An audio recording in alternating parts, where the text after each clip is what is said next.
Ito yung water doodle book. Para siyang coloring book, mga mi. Ang kaibahan lang, no need na nga ng crayons or color. Dahil meron na tong kasamang pang color. Pero mi, kailangan mo lang tong lagyan ng tubig. So, ito yung pinaka-brush niya. Then, lalagyan mo lang siya ng water. And then, i-color mo nga dito sa book. Katulad nitong ginawa ko. Kinoloran ko na yan. Ayan, oh.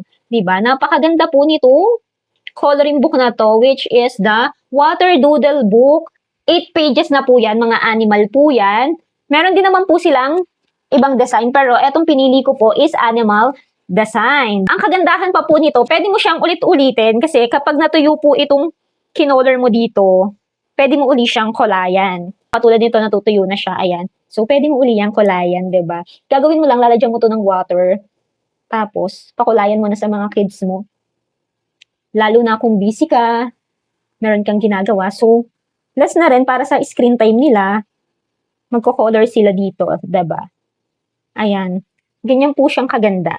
Kung gusto niyo po nito, ilalagay ko yung link sa akin basket or di kaya naman ay sa comment section. Napaka-worth it po nito para sa ating mga kiddos. Yun lang. Bye!